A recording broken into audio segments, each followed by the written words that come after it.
واقعا کاری هر بز نیست خیرمن کوفتن، گاوی نرمه باید مردی کهن. خیلی مردی در کار که به قدر فرزند برسه، به قدر این نعمت پروردگار برسه. خداوند در جان بندهاش بینت گذاشته است، تاکید میکند المال و البنون زینت الحیات دنیا. مال و فرزندها زینت حیات دنیای شما هستند. ای بندگان الله، شکرگزاری این نعمت به جا بیاره. ببینید اشخاصی هستند که تمام مال و نعمت دنیا را دارند، خداوند بزرگ از همین فرزند که بی بهره شو گردونده است گویا هیچی ندارد، همیشه در غم و غوسه و ماتم هستند. برای فرزند چی جانایی میکنند، به کجاها نمیروند. و برادرای را میدونیم که حتی به اسرائیل رفتن از برای توبه، شویتساریا رفتن، اما خدای بزرگ به هر کس فرزند نصیب نمیگردونه. این فرزند مال و متاع دنیا نیست که برای یک سوپرمارکت بخریش، پیش یک استاد کسش کنی. پس به قدر این نعمت پروردگار باید برسیم برادرای عزیز. هیچ نعمت بهتر از فرزند نیست. جز به جان فرزند را پیوند نیست. حاصل از فرزند گردد کام مرد، زنده از فرزند باشد نام مرد. همین نام مرد فرزند واقعی زنده می دارد. دوام دهنده عمل پدر فرزند است. خدا رحمت کنه ایشون علامه علیه الرحمه عالم فانی را بدرود گفتند رفتند، اما الحمدلله بعد شریعت که فرزند صالح و عالم و مولوی گذاشته است، ان شاء الله نامش زنده است. قبل از او که به ایشون مولوی تحسین بگن، اول در حق پدرش دعا میکنن که خدا رحمت و مغفرت کنه و ایشون و همین نسل باقی گذاشتگی. چشمی تو تا زنده روشن بدوست، خاکی تو چون مرده گلشن بدوست. تا وقت زنده هستی اگر فرزند خدمتگار باشه، فرزند صادق باشه، فرزند متقی باشه، والله پدر هر وقت همون فرزند نظر میکنه کبک گوشت میگیره. بعد شریعت فرزند مؤمن و مسلمان که باقی گذاشتی، قبر تو به یک گلستان مبدل میشود. سبحان الله. در قعده آخری هر نماز در حق دعا کنه اللهم اغفر لی و لوالدی. خدمتگار باشه، فرزند صادق باشه، فرزند متقی باشه، والله پدر هر وقت همون فرزند نظر میکنه کبک گوشت میگیره. بعد شریعت فرزند مؤمن و مسلمان که باقی گذاشتی، قبر تو به یک گلستان مبدل میشود. سبحان الله. در قعده آخری هر نماز در حق دعا کنه اللهم اغفر لی و لوالدی. خدایا رحمت و مغفرت که مرا و پدر و مادر ما ثواب او نماز در طبقهای نور برات بیارند. در عالم برزخ اعلان شود که فرزند فلان جوانمرد فلان و فلان کارهای خیر کرده است. همون روح در عالم برزخ همیشه شکوفا و باریده است. دشمنت را شیوه از وی شیون است، خاصه گویی بحر قهری دشمن است. اوکی این فرزندی حقیقی در همین دنیا هم پشتیبان تای خانت پدر ایا بشه. دست تو گیرد اگر افتیزی پای تو باشد اگر مانی بجای. روزی که از پا غلطیدی همون فرزند دستگیرت میشود، عصاکشت میشود. اصلا در اسلام ببینید همین استراخوفکا نیست. استراخوفکا از نظر شریعت بگیریم حرام است. چرا در اسلام استراخوفکا نیست؟ هیچ کاری خدا و پیغمبر به حکمت نیست. مسلمان حقیقی را استراخوفکاش فرزندوشه. فرزند که خوب تربیه کردی انشالله تو هم حیاتت گویا استراخوت کردی، پیران سالیت استراخوت کردی. هیچ از یادم نمی رود سال 2009 در امریکا بوده، همون جایی که به پرستاران که زندگی میکنن موسفیدا همون جا را بردن نشان میدادن. حقیقتا جای آبادان بسیار آباد، تمام شرایط امکان براشون فراهم آوردگی. موسفیدا و کمپیرکا همونجا زندگی میکنن که تا وقتی من. بعد پرسیدن که تأثیرات چی است؟ ما گفتیم چی تأثیرات؟ موسفیده که در بین فرزندا و نبیروهاش نباشه، در خانه و در خودش نباشه، مثل یک مسافر در مهمانخانه زندگی کنه آخه چی تأثیر برای ما رای گوارا نیست. یک ترجمان افغان داشتیم گفت شخصا برای ما را همین مقبول تر است. من مینتی فرزند کیره نمیخواهم بکشم. در همین جمعیام یار و دوستام قطعی من بخواهم بازی میکنم، بخواهم تنیس بازی میکنم، نردی بازی میکنم، تلویزیون تماشا میکنم. همه همسین سالهای خدمت قطعیشو چک چک کرده و من گفتم که انصاف بتفهمیدش. آقای انصاف به انصاف گفتم واقعا یک مدت ممکن آبازی کنی اینا 60 ساله شده یکون روز همیشه میورن میپرتویند بعد ای آبازی میمونی چند مدت دیگه دراز کشیدگی تلویزیون هم تماشا میکنی ساعت میشوه که در تای کپیلیسا دراز رو به رحم خدا خواه میکنی آرزو میکنی که یک فرزندک میده رو بدروید در همین آخران لحظه های حیات همین چهره فرزند یا نبیره رو ببینم. اما تو بدبخت خیلی تربیت داری خدا میدونه و فرزندای تو چه خیلی باشن. فرزند هم میگن که پدرت مرده است میگه در کریماتوریا برین علاوش بزنیم پول شبت میتونم تا چریز بانک روی میکنم. عاقبت کاری تا همین میشه. بعد یک نفر دیگرش آقای داوود میگفتن این مرد خدا را ایران ترجمان بود مسلمان طبیعت همراه ما نماز میخوان مسجد میرفت. گفت ما 29 سال قبل از این همراه پدرمان میگه به امریکا اومدیم. دو برادر و پدر از افغانستان. یک روز میگه در همون خانه اجاره نشسته بودیم که در کوفتم. در باز کردیم قدرت واجب تعالی میگه همین کارمندای بیمه بدی از استراخوف اومدن که بیایی همین مسافت استراخوات کنی.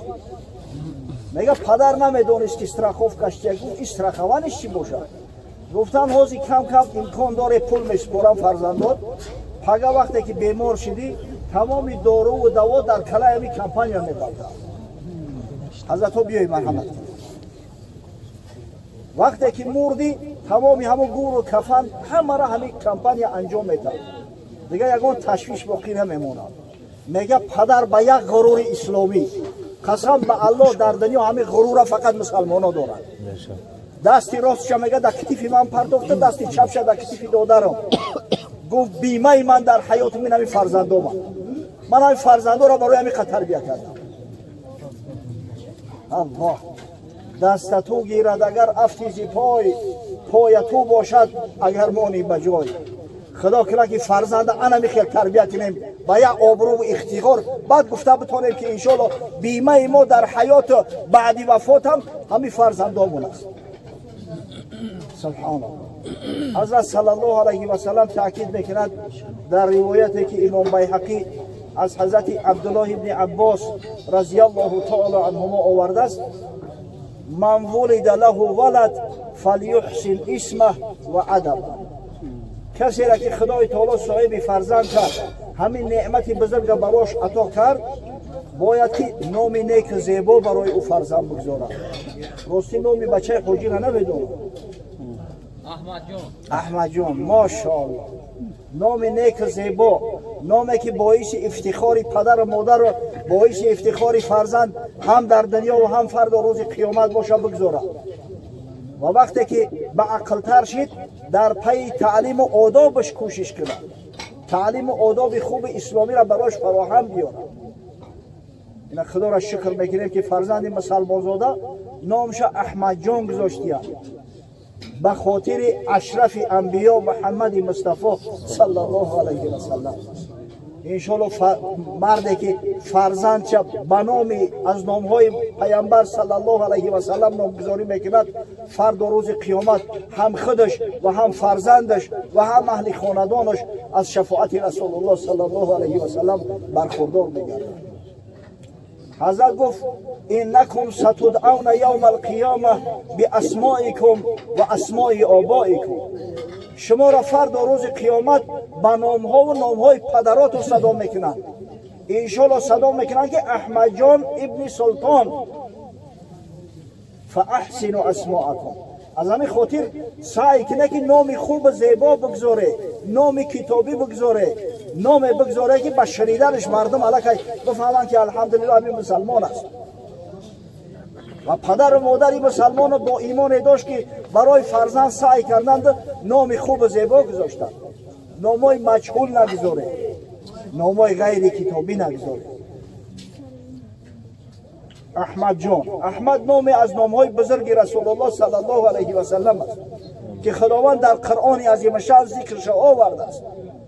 از نام حضرت عیسی علیه السلام تا جایی که حضرت تأکید کرد و بنی اسرائیل و مبشرا برسول یأتی من بعد اسمه احمد صلی الله علیه و سلم.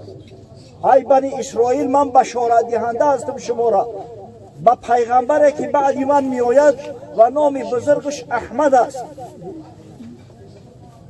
حضرت صلی الله علیه و سلم در قرآن در 4 موضع با نام محمد ذکر شده است، در همین یک موضع با نام احمد. نام محمد باباش عبدالمطلب براش گذاشته است، نام احمد مادرش بیبی آمینه. انشالله همین وقتی که شنیدی نام فرزند محمد است، احمد است، دیگه به یقین میدونی که امتی رسول الله صلی الله علیه و سلم است. خداوند به همین نام زیبا سزاوار به کمال برساند. دوم مسئولیتی که در ذمه پدر و مادر و اهل خاندان می‌غلطد، آداب و اخلاق فرزند است. الحال ایشانی مولوی بسیار خوب در همین موضوع صحبت کرد که حقیقتا فرزند خوب باغی پدر است، نام پدر را زنده می‌دارد. توسط عملاش همیشه پدر رحمت می‌شنود، خواب در حال حیات باشه، خواب بعد از وفات. فرزند اگر فرزند صالح باشه، انشالله آبرو و عزت دنیا و آخرت ما میگردد. چه خواهی که نامت بماند بجای، پسر را خردمندی آموز رای.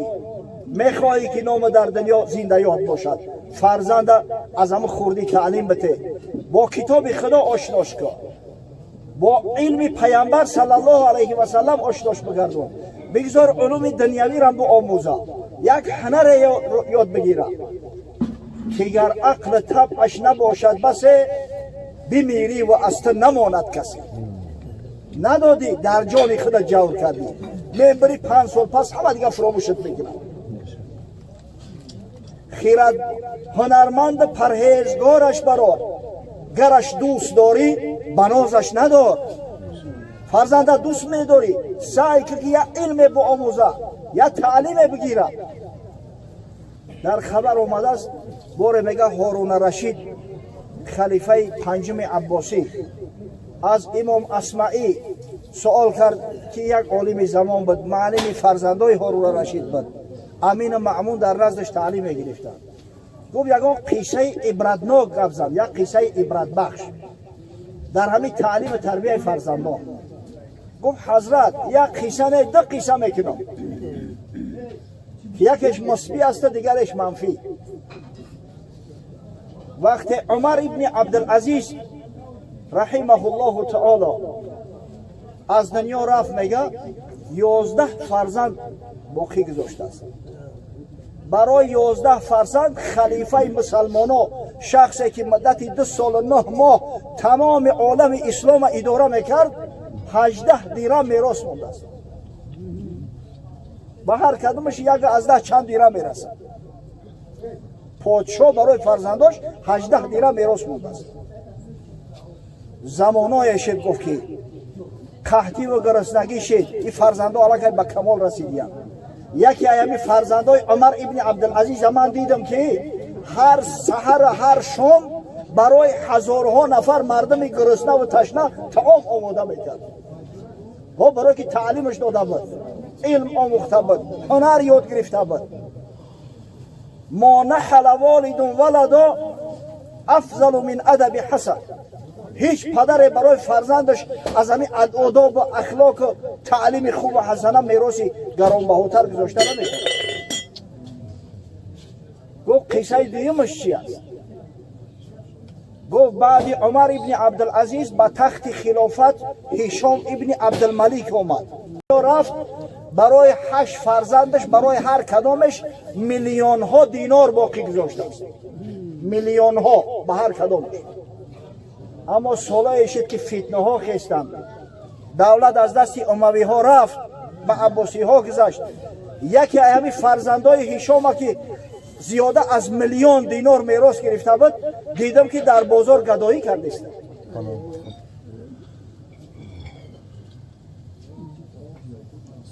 با پایان رسد کیسه سیم زر، نگردد تهی کیسه پیشور. این مال و ثروت دنیا میرود، اما علم کسی گرفته نمیتونه، هنر کسی ایته گرفته نمیتونه. ندانی که سعدی مقام است چیه؟ به حضرت ما و شما را نصیحت کرده است شیخ سعدی. ولی همین در باب نصیحت اگر تمام ادبیات جهان در یک پله ترازو مونیم، تمام ادبیات جهان در پله دیگرش اگر هم فقط اشعار شیخ سعدی را مونیم، باور کنیم همین شیخ سعدی ما همه را همین بزیر میوریم. همه در یک جایگی برابر همین شیخ سعدی نصیحت نکردیم.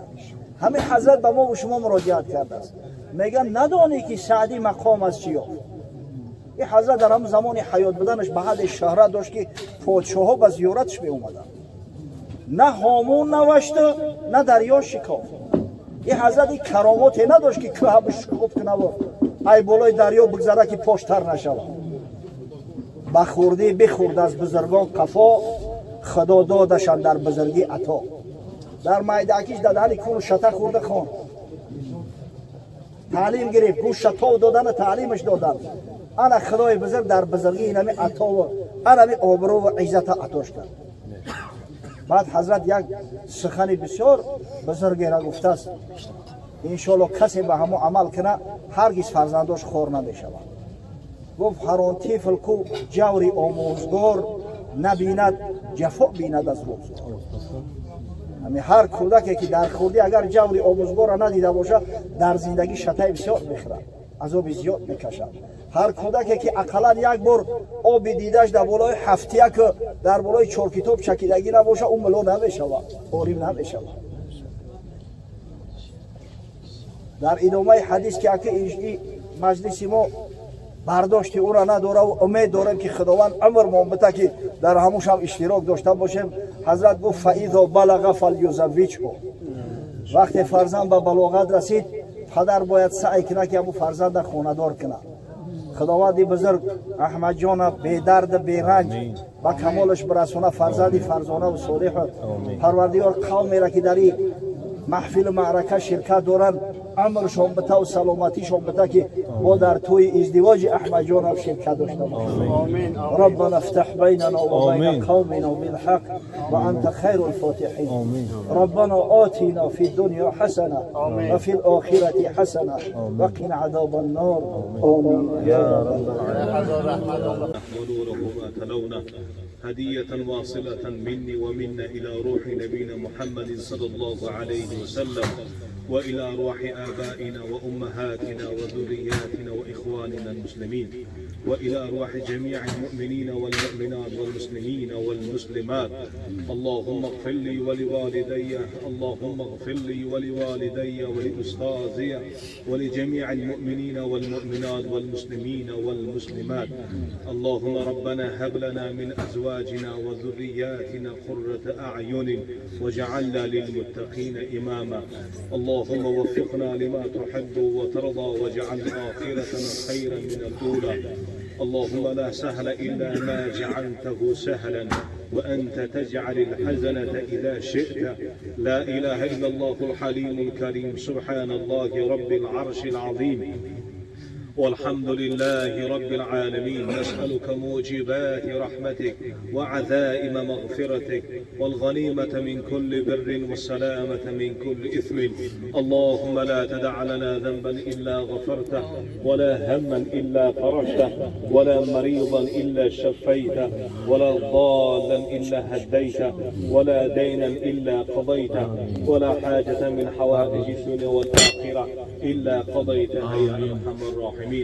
اللهم افتح أقفال قلوبنا بذكرك وأتمم علينا بنعمتك وأصبغ علينا من فضلك، واجعلنا من عبادك الصالحين، واجعلنا من عبادك الشاكرين، واجعلنا من عبادك الذين لا خوف عليهم ولا هم يحزنون. اللهم اهدنا الصراط المستقيم، اللهم اهدنا الصراط المستقيم، صراط الذين أنعمت عليهم غير المغضوب عليهم ولا الضالين. آمین. خداوندا بگردانی بلا را، خداوندا بگردانی بلا را، ضعافت ها نگهداری تو ما را، به حق اسماء و صفات خودت برار جمله حاجت های مؤمنان را. پروردگارا محفل ما را به درگاهت قبول بفرما. پروردگارا صلوات و امر معروف و نهی از منکر خدایا از جانب ما بندگانت الها به درگاهت قبول بفرما. پروردگارا این برادر احمد جان را خدایا عمری درازش عطا بگردان. پروردگارا لوح قرآن را در دستش گرفتن را نصیبش بگردان. پروردگارا دیگر فرزندان را هم که از خدایا به مکتب الرحمن علم القرآن نصیب بگردان. پروردگارا فرزند طلبان را فرزندشان بده. پروردگارا به شرافت این محفل خوب خدایا تمام بلا و مصیبت ها را از بالای این سرزمین ما نیست نابود بگردان. پروردگار آفت ها را نیست نابود بگردان. پروردگار اهل بیت و خاندان ما را توفیق بندگی نصیبشان عطا بگردان. پروردگار مادران و خواهران و دختران و همسران ما را بندگی و شرم و حیا برایشان نصیب بگردان. پروردگار جمعیت ما را جمعیت مبتدی قرار بده. پروردگار ما را سبب هدایتگران دیگران قرار بده. اللهم اهدنا الصراط المستقيم صراط الذين أنعمت عليهم غير المغضوب عليهم ولا الضالين آمين. إن الله هو الرزاق ذو القوة المتين. الحمد لله الذي أطعمنا وسقانا وأوانا وجعلنا من المسلمين. اللهم اسقي من سقانا وأطعم من أطعمنا. اللهم زدنا ولا تنقصنا بحرمة سيد المرسلين. وصلى الله على النبي الكريم وعلى آله وصحبه أجمعين يا رب العالمين.